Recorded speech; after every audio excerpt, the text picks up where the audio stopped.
तर झालेलं आहे आपलं एकादशीचं शूट वगैरे झालेलं आहे, रील्स वगैरे आलेले आहेत चॅनलवरती, नक्की पहा. कामाचा म्हणाल तर पसारा आज भरपूर पडलेला आहे, कारण यामध्येच वेळ गेला. साजा बोजा करायचा म्हणलं की वेळ जातो.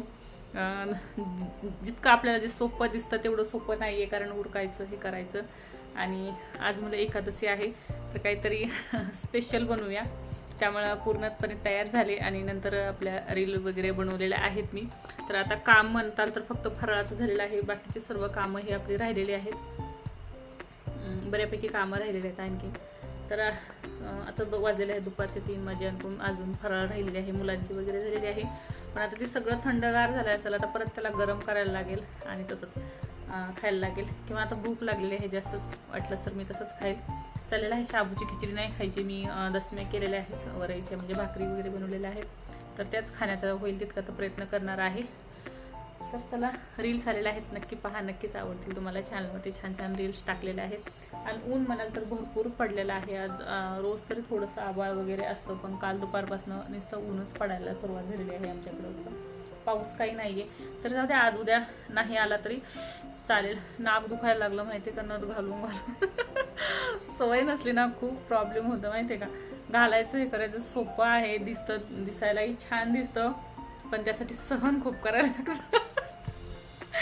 कानातल्यानं जड कानातले आहेत, तर त्यानं ही कानं दुखायला लागलेत आणि हे नाकामध्ये घातलं. आणि परत शिवाय काय झालं ना, माझ्या नाकामध्ये हे दुसरंच आहे पहिलंच, तर हे निघत नव्हतं माझ्या नाकामधलं. आणि मग ते निघाना, मग त्यावरतून मग मी असंच दुसरं घातलं त्यावरतून, मग त्यामुळे जास्त त्रास व्हायला लागला.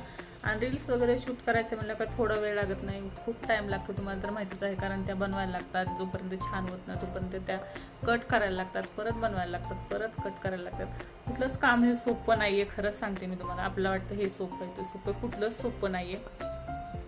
तयार व्हायला 1 तास लागला असेल. आता हे पसारा काढायचा परत ठेवायचा आणि नंतर बाकीची कामं करायची, कारण हे घालून तर काय आता कामं करू शकत नाही मी. भरपूर कामं राहील. मेन म्हणजे कपडे राहिलेले आहेत, आणि कपडे आता अजिबात वाळत नाहीत माहिती का. ते काय तुम्हाला राडा वगैरे दाखवणार नाही आज, कारण मलाच पटकन करून घ्यायचं आहे. परत शूट जर करायचं म्हणलं मी, तर त्याला आणखीन बराच वेळ लागतो, कारण असे कामं फटकन होतात. आणि शूट करायचं म्हणलं तर जास्तीचा वेळ लागतो, त्याला एक्स्ट्राचा वेळ म्हणायला काहीच हरकत नाही. तर आता पटकन हे साजा बोजा काढून घेते, म्हणलं फायनल दाखव तुम्हाला आणि सांगावंही. तर असं झालेलं आहे आपलं शूट झाले. आणखीन ज्यांनी व्हिडिओ नसतील पाहिले त्यांनी नक्की पहा. आवडले तर लाईक, शेअर आणि सबस्क्राईब करायला विसरू नका. तर चला, घेते मी आता ही साजा बोजा काढून आणि नंतर तुमच्याशी बोलते. मेन म्हणजे ना, ऊन पडले तर घाम खूपच येत आहे. ऊन पडलं की असंच, आणि ते एकदम पूर्ण आणखीन काही जमीन थंड झालेली नाही, त्यामुळे जास्तच गरम होत आहे. बघूया आता, आज पंढरपूरमध्ये मात्र मजा असेल खरंच. आपण घरात आहे, आपल्या पण सगळे आवड आणि उत्साह सगळा पंढरपूरचाच आहे म्हणायला काहीच हरकत नाही. खरंच खूप भारी वाटत असेल तिथलं आज वातावरण माहिती आहे का. खूप म्हणजे काय, खूपच भाग्यवान आहेत तिथले लोक जे पंढरपुरामध्ये राहतात. खरंच किती छान आणि किती आनंदी सोहळा असेल ना. असं मनाला हे करूनच आनंद होत आहे, आठवूनच की किती सुरेख आणि सुंदर. आपण जातो पण अशा वारीच्या वगैरे वेळेस जात नाही ना, तर मग असं जर गेलं तर भरपूर म्हणजे गर्दी असते, दर्शन नाही होत, पण तो आनंद उत्साह तर साजरा करायला भेटतो. तर यामुळं छान वाटतं तिथं जायला, हे करायला. मला तर अशा, खरं सांगते, मला असे देवाच्या ठिकाणी जायला खूप आवडतं. तुम्ही म्हणता काय हे का, पण खरंच मला असं देवाचं म्हणा, हिरवळ वातावरण म्हणा, मला असं खूप आवडतं. तर असं चाललेलं आहे, खूप मजा असेल तिथे आज. मी म्हणते ना, खरंच मला आठवूनच हे वाटत आहे आज. फुल तर पूर्णपणे सुकून गेलं कारण 2-3 तास झालं लावलेलं आहे, बिचारा काय करणं ना, सुकून गेलं. वास येतंय तर जरा जरा छानही वाटत आहे, पण सुकलं बिचारा माहिती का.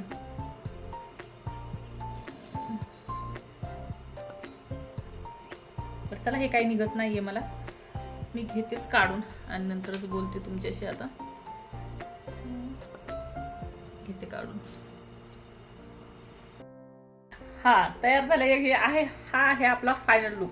यामध्ये जेवढं कम्फर्टेबल वाटतं ना, आणि जेवढा आनंद भेटेल ना, तेवढा त्याच्यात नाही भेटत. पण कधीतरी नटायला, सजायला बी छान वाटतं. बरं, बस झाल्या गप्पा गोष्टी, म्हटलं तुम्हाला दाखवावं एकदा की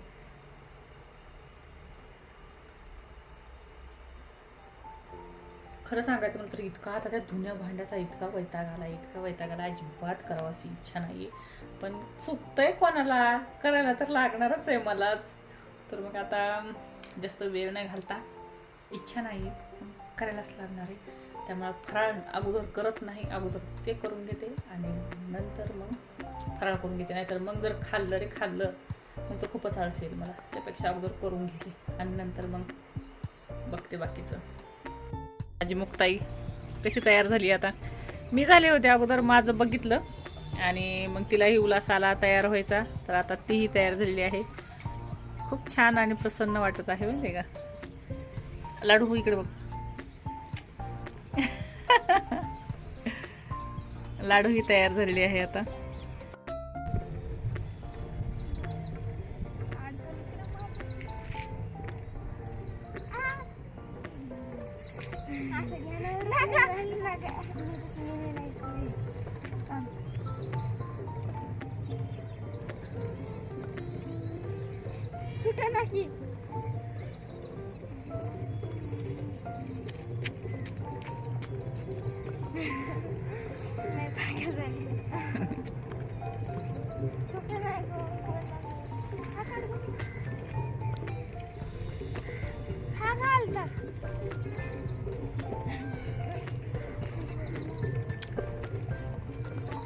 सापडते का.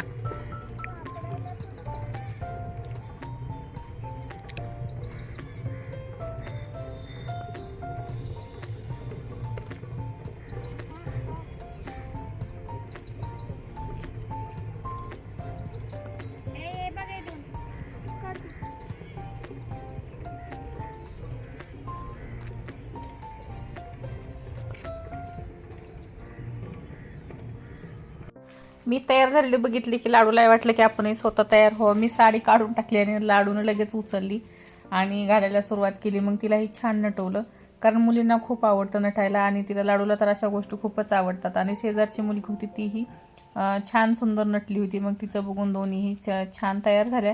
आणि नंतर काय त्यांना उल्हासाला काय माहिती, त्या काट्याचं झाड होतं खाली खेळायला गेल्या शेतामध्ये बाहेर थोडंसं. आणि काट्यांची म्हणजे तिला काटा पाहिजे होता वाटतं लाडूला. मी गेले खाली तर ती काटे तोडत होती.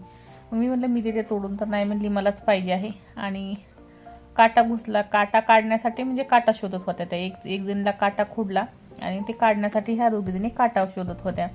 तर आलेला होता आता वरी लाडूला मी घेऊन आले. म्हणलं चल वरी.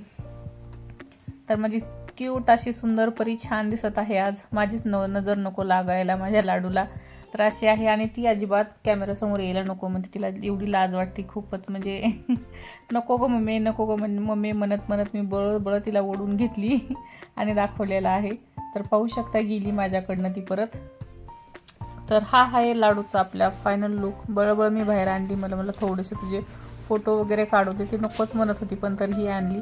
मग तिच्यासोबतची जी मुलगी होती तिला म्हटलं तुम्ही दोघीही या, आणि दोघींचं मग परत खाली घेऊन गेले. तरी त्या काट्यासोबतच खेळत होत्या. बळबळ वरती आणली, परत खाली गेली बघते तर दोघीही काट्यासोबतच खेळत होत्या. मी आवाज दिला, अगं म्हटलं तुम्हाला काठे मोडतील. तर चला असू द्या आता, थांबूया आता आपण इथेच.